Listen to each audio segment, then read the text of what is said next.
With the government shutdown passing its third week, the effects of the closure are being felt by millions of Americans around the country. Former United States Representative George Santos has served 3 months of his 7-year sentence. Philadelphia Eagles legend Brandon Graham has announced he is coming out of retirement to play his 16th season. Authorities in Paris are investigating a highly coordinated jewelry heist at the Louvre Museum. Welcome to Woo TV and our Halloween special. I'm Allison Padula, and this is Alexis Hilton.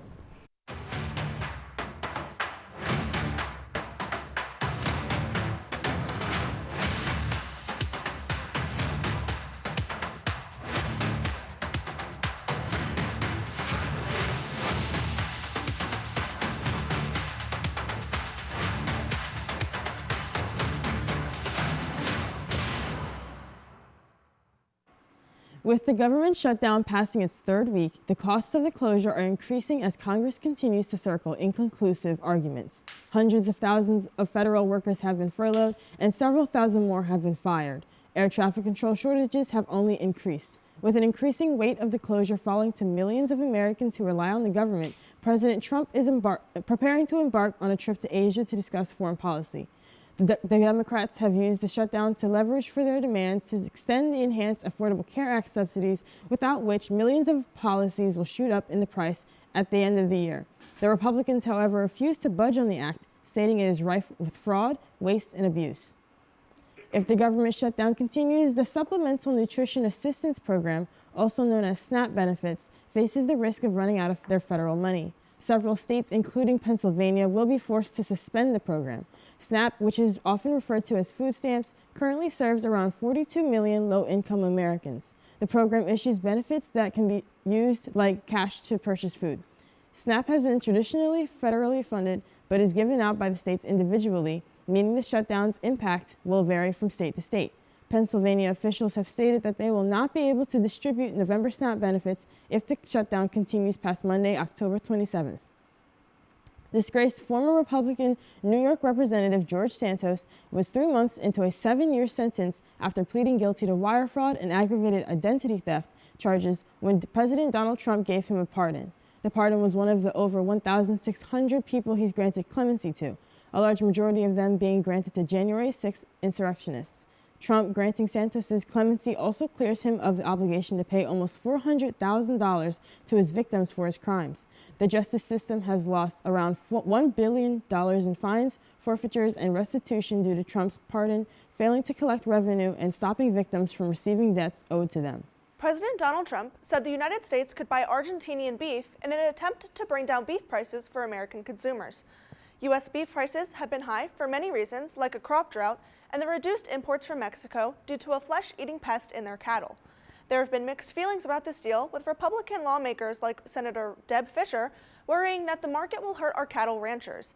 The National Cattlemen's Beef Association CEO, Colin Woodall, stated that his organization cannot stand behind the president while he undercuts the future of family farmers and ranchers. The average piece of ground beef in America as of August is $6.32 per pound, showcasing a record high. November 4th, Election Day, is rapidly approaching. Mail-in ballot applications and absentee ballot applications are both due October 28th by 5 p.m. For Chester residents and Widener students, the closest polling place will be Stetzer Elementary, right across from the Freedom Hall parking lot. The polls will open on Election Day from 7 a.m. until 8 p.m. The ballot will contain races between candidates for statewide judicial races, 2 Delaware County council seats, and local municipal positions. With a look around the country, the governor races in New Jersey and Virginia are heating up. Also on the ballot, New York City's mayoral race between Zohran Mamdani and Andrew Cuomo, as well as California's Prop 50, also known as the Election Rigging Response Act. The media conglomerate Warner Brothers Discovery announced Tuesday that it's officially putting itself up for sale. This comes after the company received unsolicited interest from multiple parties interested in a buyout. Warner Brothers Discovery is currently trying to find the best path forward for maximizing shareholder value and continuing with Warner's original plan to separate the company into Warner Brothers and Discovery. A sale of Warner Brothers Discovery with a market valuation of $45 billion would affect much of the media landscape and the stock market. Stock market shares of WBDO rose by 10% after its announced sale. Frontrunners for the buyout include Paramount, a media company that has recently undergone mergers. Another frontrunner is Comcast, who most notably owns NBC Universal. Time to get ready for the clocks to change again. Daylight savings is ending, and the clocks will fall back on the night of November 2nd, 2025. This means we will be gaining 1 hour of sleep. The sun will be rising earlier and setting earlier as well. Experts suggest for parents struggling with bedtimes to adjust your child's schedule, including meals, naps, and wake-up times. But even with the best plan, kids need a few days or sometimes a full week to adjust. On one of the coldest days of the week, let's check in with our weather anchor, Jaden Crutchfield, live outside Old Main to see what's going on. Thank you, Allison. I'm currently outside of Old Main, where it is a chilly 57 degrees. Daylight savings is coming up, so it'll become much darker and much colder. We'll learn more about this in the Weather Center, but first, let's go to sports with Anthony. Up next at the Sports Desk, the Sixers season tips off. Brandon Graham comes back to Philly. All that and more after this quick commercial break. Stay tuned.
Welcome back to the Sports Desk. I'm Anthony Fedeli. Philadelphia Eagles legend Brandon Graham is coming out of retirement. Graham played 15 seasons with the Eagles, including 2 Super Bowl wins before retiring this season. Now Graham has signed back with the Eagles to play his 16th season in the NFL. The Eagles came away with a great win in Minnesota as they beat the Vikings 28-22. Philly looks to get revenge this week as New York Giants arrive in Philly. The Birds had a heartbreaking loss to the Giants a couple weeks back on Thursday Night Football. With the addition of a locker room guy like Brandon Graham, the Eagles look to fire on all cylinders as they host division rival New York Giants Sunday at 1 p.m.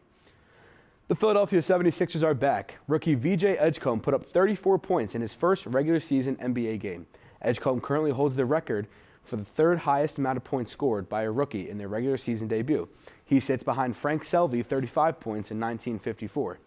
Edgecombe also broke Allen Iverson's 76ers record for points in a debut with 30 points. On opening night, the Sixers took on the Boston Celtics and came away with a huge win, 117-116. Tyrese Maxey led the way with 40 points and 6 assists.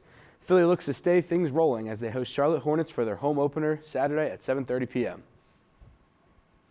The Philadelphia Union are back to the postseason. After winning the Supporters' Shield during their incredible regular season, this Saturday the Union will host Chicago Fire FC for the first round of playoffs. Philly has remained unbeaten against Chicago with scores of 4-0 and 1-0. After a great season, the Union will look to keep spirits high going into Saturday. First kick is set for 5:30. This past Monday at Xfinity Mobile Arena, the Philadelphia Flyers delivered a strong offensive performance, beating the Seattle Kraken 5-2. Owen Tippett scored 2 even-strength goals, marking his first multi-goal game this season. Tyson Forrester chipped in with 2 power play goals. Cam York contributed a career-best 3 assists. Boosting the team's playmaking, goaltender Dylan Vladar made 21 saves and helped establish momentum for the Flyers, delivering Seattle their first regulation loss of the season. Widener women's cross country saw a new Widener record from Catherine Long this past Sunday. At the Rowan Border Battle, Long placed 6th out of 296 with a time of 21 minutes and 40 seconds for the fastest time in Widener history in a 6K race. This is the first time that record has been broken since 2022. Congrats to Catherine Long and Widener's women's cross country. And that's all for the Sports Desk. After this commercial break, we'll be sending it over to our World News with Lola Geyer. Wherever you go at Widener, you've always got your pride. Everywhere you go, and behind everything you do.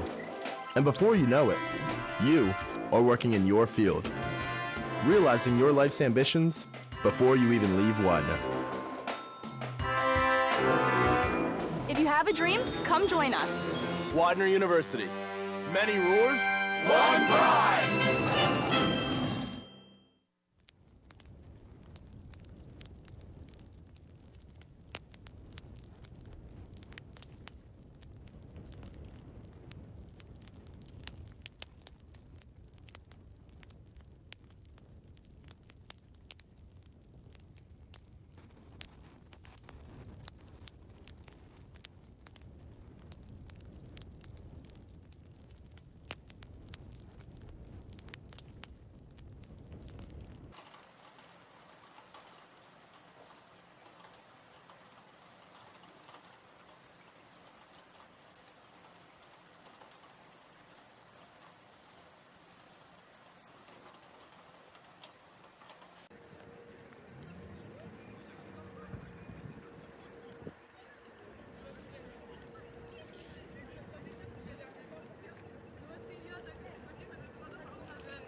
Thanks, Anthony, and welcome to World News, where we cover the biggest stories from around the world. I'm Lola Geyer.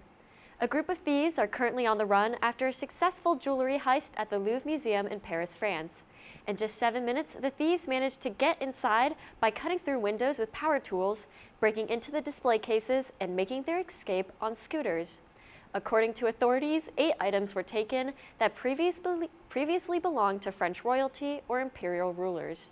The tiaras, necklaces, and earrings were estimated to have a value of over $90 million. The museum has closed temporarily as investigators are still working to catch the criminals. However, many fear that time is running out before the thieves destroy and resell the historical pieces. After more than a week of fighting, Pakistan and Afghanistan have agreed to an immediate ceasefire.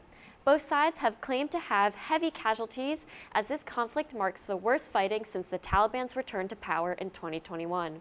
The Foreign Ministry of Qatar and Turkey mediated the talks between both sides, where they agreed to refrain from targeting each other's security forces, civilians, and critical infrastructure, and to establish lasting peace and stability. The two sides are set to meet in Istanbul to further their talks. Japan has elected Sanae Takaichi as their first female prime minister. Takaichi is an ultra-conservative who is replacing the long-ruling Liberal Democratic Party after they suffered losses in the July elections for the upper and lower parliament houses. The prime minister said that she is committed to building a strong Japanese economy and boosting defense. She's expected to host President Donald Trump next week, as she believes that the U.S.-Japan alliance is the cornerstone of Japanese diplomacy. Despite being the first female leader in Japan, she faces controversies for being among the politicians that have prevented measures for women's advancement and same-sex marriage. That's all for now. Let's hop back to the desk with Alexis Hilton. This past weekend on October 18th, over 7 million people globally rose up at over 2,700 No Kings demonstrations across all 50 states of America, D.C., and various cities worldwide to promote power amongst the people of America and the idea that America has no kings. Hundreds of people gathered at popular city landmarks protesting with signs, costumes, and performers. Six Flags Wild Safari is getting its stripes as it welcomes 3 baby zebras into the attraction. They are all Grant zebras, the smallest subspecies of plain zebras, which are native to Eastern Africa. The youngest foal was born days ago, and they are all under special supervision from animal care specialists. The foals are healthy, curious, and already showing unique personalities. Fall is a beautiful time to visit the safari and see these little ones up close. If you want to see the babies, act fast. The safari will close for the season on November 9th. This past Saturday, one Pennsylvanian hit it big after winning $2 million in the Powerball lottery. The winning ticket was sold at a ShopRite in Philly and was the only ticket sold that day, according to Powerball officials. The winner will have up to a year to claim their prize. Former President Joe Biden's spokesperson has reported that he recently completed a round of radiation therapy at Penn Medicine Radiation Oncology in Philadelphia. Biden had announced in May that he had an advanced stage of prostate cancer that had spread to his bones. His daughter Ashley Biden posted a picture on social media showing the former president ringing a silver bell alongside a Penn Med doctor at the clinic, signaling an end of a phase of treatment for Biden. It is currently unclear whether he will need to undergo more treatment. The Committee on Licenses and Inspections in Philadelphia advanced legislation on Monday that would require a 10-cent fee on paper bags in stores. Carlton Williams, the director of the Office of Green and Clean Initiatives, mentioned some of his concerns. He is concerned because while plastic bags are more universally understood as harmful for the environment, paper bags also take a hefty toll on the environment, despite being biodegradable and easier to compost. This adjustment to the city's plastic bag ban has not been made a law yet. It still needs to pass a vote from the whole city council and be signed by Mayor Parker. The bill would require businesses to charge 10 cents per paper bag used and to post signage to inform customers of the new fees. Now let's check in with Jaden in the Weather Center and see what we can expect for fall break. Thank you, Allison. Welcome to the Weather Center. Tomorrow's forecast. In the morning, we're looking at 42 degrees. In the noon, it's going to be 56. In the evening, it's going to be 52. On Saturday, it's going to be partly cloudy with a high of 59 and a low of 40. On Sunday, it's going to be cloudy with a high of 59 and a low of 42. On Monday, it's going to be cloudy again with a high of 57 and a low of 42. On Tuesday, it's going to be rainy with a high of 53 and a low of 43. And finally, on Wednesday, it's going to be rainy again with a high of 55 and a low of 45. My name is Jaden Crutchfield. That was your weekly weather forecast. We'll be right back after commercial.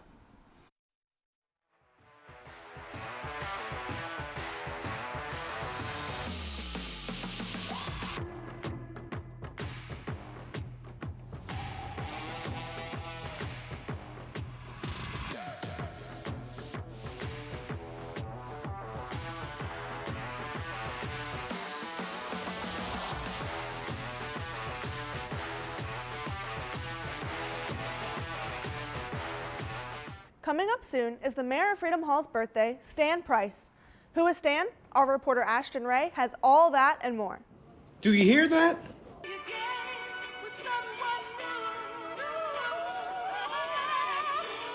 Is none other than Stan. In Freedom Hall, Stan is one of the many cleaners that keep Freedom Hall in tip-top shape, leaving everything spick and span for students and faculty to use daily. Students and faculty like the presence of Stan. Oh, I respect him to the nine. Personally, as a person of color, it really felt warm to have another person of color in the staff room, and he inspires me to this guy. So. Which hence why he is the mayor of Freedom Hall, because of his positive energy and his friendliness. Anyway, but it makes me happy that they did do it. Did what? Put my picture up. Oh, on the wall there? Yeah. Of course they did, though. I mean, like, because you're a special part. Also, one of those professors, being Dr. Corbo, has a lot of nice things to say about Stan. He is the kindest man. He loves students. Students look for him every single day. He puts snacks out in the lobby just so students are well taken care of. At graduation, my favorite thing is students want to take their picture with him just because he's such an important part of the college experience. As you can see, Stan is really beloved by students and faculty alike, making him the heart of Freedom Hall. Without him, Freedom Hall wouldn't be clean. Right. Students and professors alike say it wouldn't be the same without Stan being in Freedom Hall. Can you imagine this place without him? The place would fall apart without him. Reporting for Woo TV, I am Ashton Ray. Thank you for all you do here at Freedom Hall and for the Communication Studies Department, Stan. Happy birthday. Here are some Widener events happening around campus. This Saturday, Widener University's fall break starts. Classes will resume as normal on Wednesday the 29th. Looking to get some studying in? The library will be open from 10 a.m. to 3 p.m. on Saturday, 1 p.m. to 6 p.m. on Sunday, 9 a.m. to 5 p.m. on Monday, and 9 p.m. to 11:30 p.m. on Tuesday. Make sure to check Instagram and your email for more information on specific Widener locations. Widener Inc., the literary journal that sponsors creative work from Widener students ranging from literary works to creative artworks and photography, is having a spooky open mic night to ring at the end of October. Students that have a special ghost story that they want to share can join their peers in the Old Main Annex on October 29th from 3 to 5 p.m. You can choose to write your own or retell one that haunted you as a kid. Widener Inc. traditionally has one open mic night a month, and this year is no different. Join them for candy and spooky stories in a maybe haunted building. Widener University is hosting Widener Day on November 15th. This event is open to both admitted and incoming students, along with prospective undergraduate students. The goal of the event is to give a glimpse of what makes Widener so special to everyone who attends. You are invited to engage with our community from students to staff to even our mascots. The day will be filled with academic sessions, tours, meetings, and panels. You can grab Starbucks, sample campus food, and see why over 5,000 students call Widener home. With Halloween right around the corner, the best Halloween candy is a hot conversation. We sent out a poll to our cast and crew and found out our favorite Halloween candy with the most votes was gummy clusters. Our reporter Jaden Crutchfield interviewed Widener students for their favorites. My name is Jaden Crutchfield, and today we will be interviewing Widener students on what their favorite Halloween candy is. Hi, I'm here with Chris. All right, Chris, what is your favorite Halloween candy? My favorite Halloween candy is Skittles. All right, thank you. Hi, I'm here with Liam. All right, Liam, what is your favorite Halloween candy? Huge Kit Kat guy. What is your favorite Halloween candy? Kit Kats. What is your favorite Halloween candy? Twix. Hi, I'm here with Elena. All right, Elena, what is your favorite Halloween candy? Those blow pops, like the green one. All right, Brennan, what is your favorite Halloween candy? It's gotta be Kit Kat. All right, Dynasty, what is your favorite Halloween candy? Twix. All right, Jordan, what is your favorite Halloween candy? My favorite Halloween candy is Starburst, Skittles, Mike and Knights, and Sour Patch Kids. What is your favorite Halloween candy? I'll say Airhead Extremes or like Kit Kats. Hi, I'm here with Jenna. Jules. All right, Jenna and Jules, what are your favorite Halloween candies? Mine's M&M's. Mine is Reese's. All right, thank you. Thank you for watching this very haunted episode of Woo TV. For Jaden Crutchfield, Anthony Fedeli, Lola Geyer, Allison, Padula, and all the behind-the-scenes crew, I'm Alexis Hilton. Have a happy Halloween and good night.